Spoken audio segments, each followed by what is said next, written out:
Assalamualaikum warahmatullahi wabarakatuh.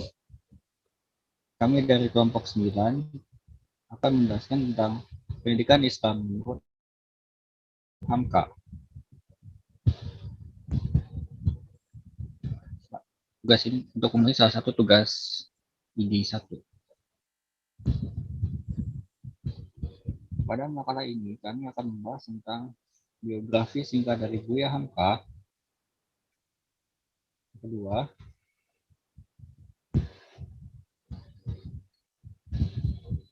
pendidikan Islam menurut Hamka. Dan ketiga, urgensi dan prinsip pendidikan Islam Hamka. Dan yang terakhir, relevansi pemikiran pendidikan Islam Hamka di masa yang sekarang.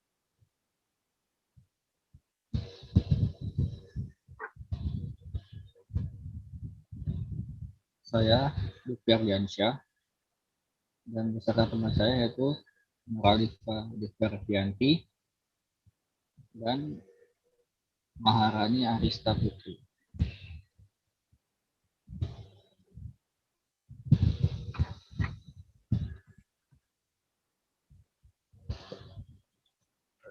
Biografi singkat dari Buya Hamka.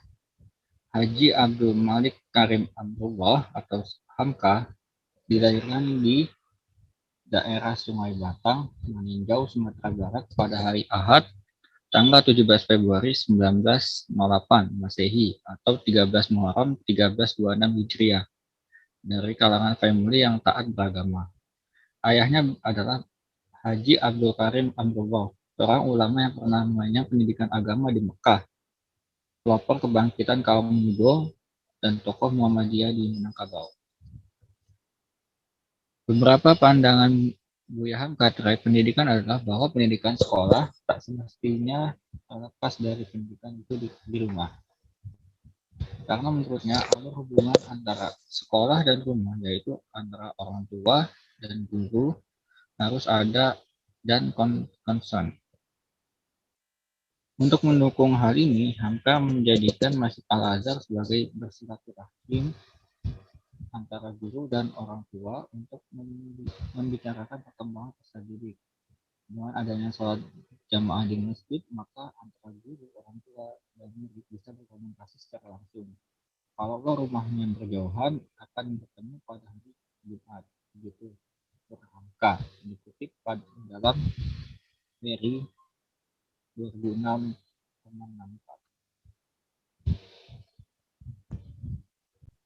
Hamka menjadikan Masjid Al-Azhar bukan hanya sebagai institusi keagamaan, tetapi juga sebagai lembaga sosial. Dikutip dalam Samsul Nazar 2008-192. Yaitu yang pertama, sebagai lembaga pendidikan, mulai dari TK Islam hingga perguruan tinggi Islam. Kedua, Badan Pemuda. Secara berkala, badan ini menyelenggarakan kegiatan pesantren kilat, seminar, diskusi, olahraga, dan kesenian. Yang ketiga, Badan Kesehatan. Badan ini menyelenggarakan dua kegiatan, yaitu Poliklinik Gigi dan Poliklinik Umum yang melayani pengobatan untuk para siswa, demam masjid maupun masyarakat umum. Yang keempat, Akademi, khusus dan bimbingan masyarakat. Di antara kegiatan badan ini adalah mendirikan Akademi Bahasa Arab, khusus agama Islam, membaca Quran, manasik haji, dan pendidikan kader mubalik.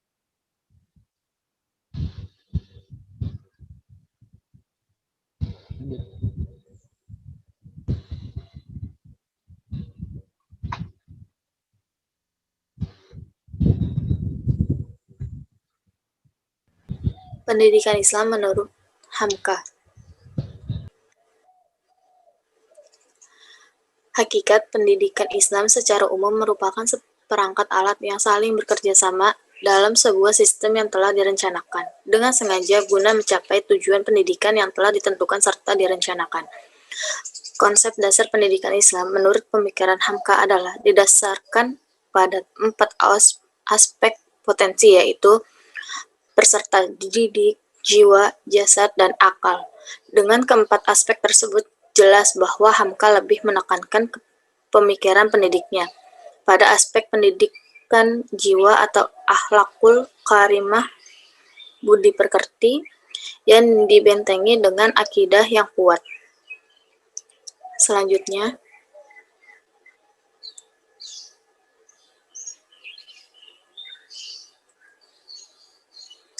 tujuan pendidikan. Menurut Hamka, tujuan pendidikan memiliki dua dimensi. Yang fundamental yaitu mencapai kebahagiaan di dunia dan akhirat. Untuk mencapai tujuan tersebut, manusia harus memaksimalkan segala potensi yang dimilikinya untuk beribadah dengan sebaik-baiknya. Karena esensi beribadah bukan hanya pada berorientasi ke akhiratan semata. Mengenai tujuan akhir pendidikan ini, kemudian Hamka menemukan firman Allah surat Ad-Zariyah ayat 56 dan memiliki arti, dan aku tidak menciptakan jin dan manusia melainkan supaya mereka mengabdi kepadaku. Selanjutnya, Kak.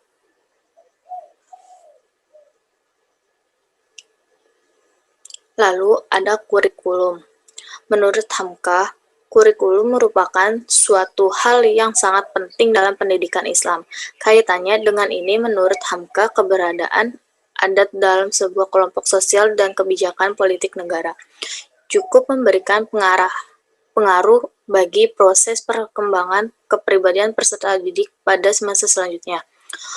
Oleh karena itu, seluruh sistem sosial di mana peserta didik itu berada harus bersifat kondusif dan proporsional untuk menopang perkembangan pergerakan fitrah atau identitas keberagaman yang dimiliki setiap anak didik.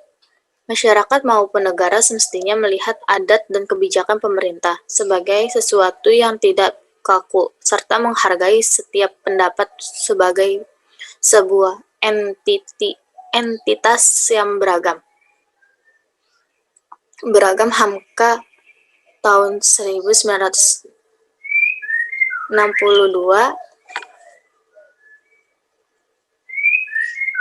Selanjutnya, dalam Alfian tahun 2019.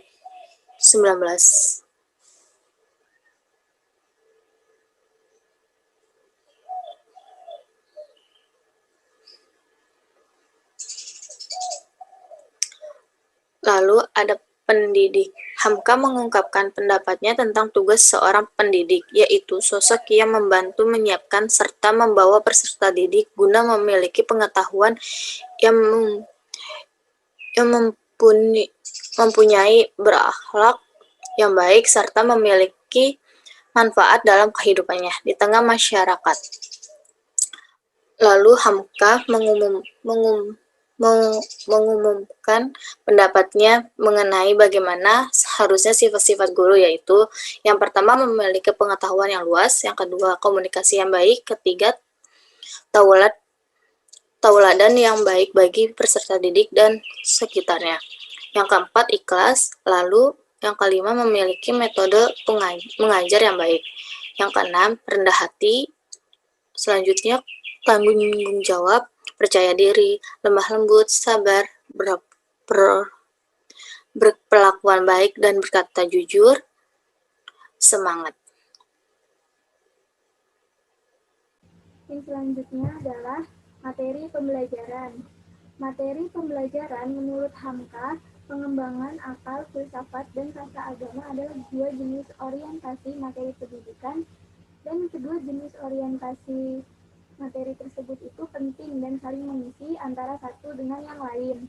Dalam konteks pendidikan Islam, maka penyampaian materi bahan ajar setidaknya selalu mengkaitkan semua bidang keilmuan ke aspek spiritual keagamaan.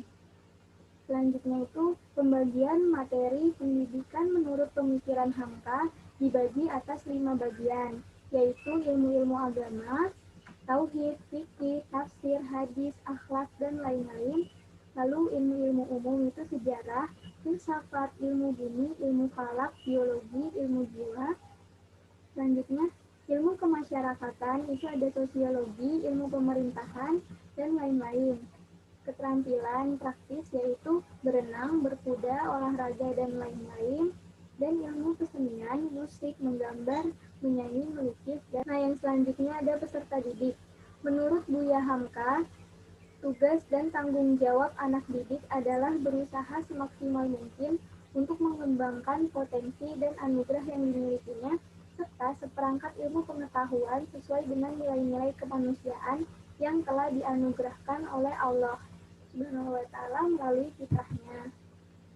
Sebagai seorang yang berupaya mencari ilmu pengetahuan, maka peserta didik dituntut untuk jangan mudah putus asa, jangan mudah lalai, selalu mawas diri, jangan merasa terhalang karena faktor usia, karena pendidikan tidak mengenal batas usia, berusaha agar tingkah laku dan akhlaknya sesuai dengan ilmu yang dimiliki, memperindah tulisan agar mudah dibaca, sabar, bisa mengendalikan diri dan meneguhkan hati, mempererat hubungan dengan guru, khusyuk, tekun dan rajin, berbuat baik kepada orang tua dan abdikan ilmu untuk masalah umat, jangan membuat sesuatu yang tidak bermanfaat, dan yang terakhir, menganalisa fenomena alam semesta secara seksama dan bertafakur. Yang selanjutnya adalah urgensi dan prinsip pendidikan Islam menurut Hamka. Urgensi pendidikan. Hamka mengemukakan pemikirannya tentang pentingnya manusia mencari ilmu pengetahuan, sebab bukan hanya untuk membantu manusia memperoleh penghidupan yang layak, tetapi lebih dari itu. Dengan ilmu, manusia akan mampu mengenal Tuhannya, memperhalus akhlaknya, dan senantiasa berupaya mencari keridhaan Allah. Hanya dengan bentuk pendidikan yang demikian, manusia akan memperoleh ketentraman hikmat dalam hidupnya. Prinsip pendidikan. Bagi Hamka, prinsip utama dalam pendidikan adalah tauhid. Tauhid berarti mengaku bahwa Tuhan hanya satu. Manusia harus memiliki jiwa tauhid, sehingga ia menjadi manusia yang beriman dengan sebenarnya iman. Salah satu usaha untuk menanamkan dan menguatkan jiwa tauhid adalah melalui pendidikan. Nah, kemudian selanjutnya, relevansi pendidikan Islam Hamka di masa sekarang.